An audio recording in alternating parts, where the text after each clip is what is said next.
ہم بات کر رہے ہیں پاکستان کی تاریخ اور پاکستان کے یوم آزادی کے حوالے سے، اور ہم نے پچھلے ولاگ میں بات کیا ہندوستان کے جو مسلمان ہیں انہوں نے اپنی آئیڈینٹی کے لیے جو تحریک چلائی، وہ تحریک یقینی طور پر ایک جائز بنیاد پر تھی، لیکن یہ جائز بنیاد بنانے میں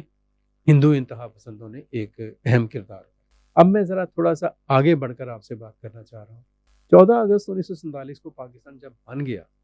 تو اس کے بعد ایک نیا چیپٹر اوپن ہوا۔ اس نئے چیپٹر کے اوپر جو لوگ ذمہ داران تھے اور جو لوگ مسلمان پاکستان کے اندر موجود تھے اور اب بھی ہیں، ان کو اس نئے چیپٹر پر اپنی تاریخ لکھنا تھی، اس حوالے سے بہت ہوش مندی کا مظاہرہ کرنے کی ضرورت تھی۔ اور میں یہ سمجھتا ہوں کہ وہ جو ہوش مندی ہے اس کا مظاہرہ اس طرح سے نہیں کیا گیا جیسے کیا جانا چاہیے۔ بلا شبہ پاکستان اسلام کے نام پر بنا، بلا شبہ پاکستان مسلمانوں نے ایک بھرپور اور پرزور تحریک کے نتیجے میں حاصل کیا، اور مسلمانوں نے یہ کہا کہ ہم اپنے ملک میں اپنا نظام اپلائی کرنا چاہتے ہیں، ہم ان تجربات کو آزادانہ طریقے سے دہرانا چاہتے ہیں جو اسلام کے تجربات۔ لیکن ہوا یہ کہ جب تجربات کرنے کا وقت آیا تو ہم نے اس ملک کو بدقسمتی سے بہت سارے ایسے تجربات کی آماجگاہ بنا دیا جن کی بالکل بھی ضرورت نہیں تھی، اور جن تجربات نے پاکستان کو بجائے اس بات کے کہ ایک فلورش کرتا ہوا، ایک خوشحال اور ایک ترقی یافتہ، ایک روشن خیال ملک بنانے میں مدد کرتے، اس کے مقابلے میں ایک پولرائزیشن ہوئی، تفریق اور تقسیم ہوئی۔ یہ تفریق اور تقسیم مختلف شکلوں میں ہمارے سامنے ہے۔ مثلا ہم نے مذہب کا استعمال کیا، لیکن مذہب کا استعمال ایک آپ کہہ لیں کہ ایک مذہبی کارڈ کے طور پر ہم نے ایک عجیب و غریب کفر اور اسلام کا ایک فتوی بازی کی، یا کہہ لیں کہ جنگ شروع کر دی پاکستان میں، جس کی ضرورت نہیں۔ پاکستان کی مور دین آپ کہیں کہ 96% سے زیادہ پاپولیشن مسلمان ہے،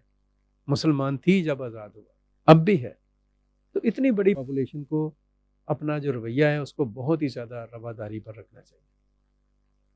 ہمیں یہ سوچنا چاہیے تھا کہ پاکستان کی جو آزادی ہے، اس آزادی کے پیچھے جو تحریک تھی، وہ تحریک یہ تھی کہ انڈیا کی جو اقلیت تھی مسلمان، وہ ہندوؤں کے متعصبانہ رویے سے پریشان تھی، اور اس متعصبانہ رویے سے پریشان ہو کر ہی انہوں نے اپنا ایک الگ وطن حاصل کیا، جو ہم نے پہلے بھی بات کی۔ اب اس ملک میں اب اس طرح سے اگر ہم یہ سوچیں تو ایک طرح سے یہ ملک جو ہے یہ اقلیت کی تحریک کا نتیجہ ہے پاکستان۔ تو جب اقلیت کی تحریک کا نتیجہ ہے تو وہ اقلیت جو اکثریت میں بدل گئی، اسے یہ سوچنا چاہیے تھا کہ پاکستان کے اندر جو اقلیت میں لوگ ہیں یا کم تعداد میں لوگ ہیں، ان کے ساتھ ان کا رویہ اور سوچ کیا ہونی چاہیے۔ وہ ہم نے دیکھا کہ کامنلی وہ رویہ اور سوچ ٹھیک نہیں رہی، اور ابھی تک اس میں بہت سارے پرابلم، جس کی وجہ سے بہت سارے ایسے مسائل پیدا ہوتے ہیں جو پاکستان کو انٹرنیشنل کمیونٹی میں بھی پریشانی کا شکار کرتے ہیں، خود ملک کے اندر بھی پریشانیاں پیدا ہوتی ہیں۔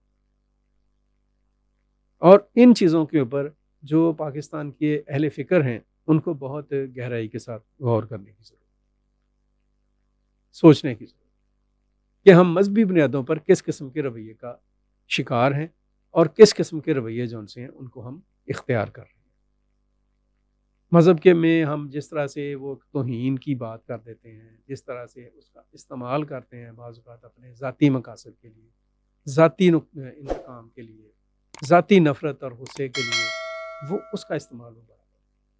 وہ مذہب کی بھی توہین ہے، مذہبی ہستیوں کی بھی توہین۔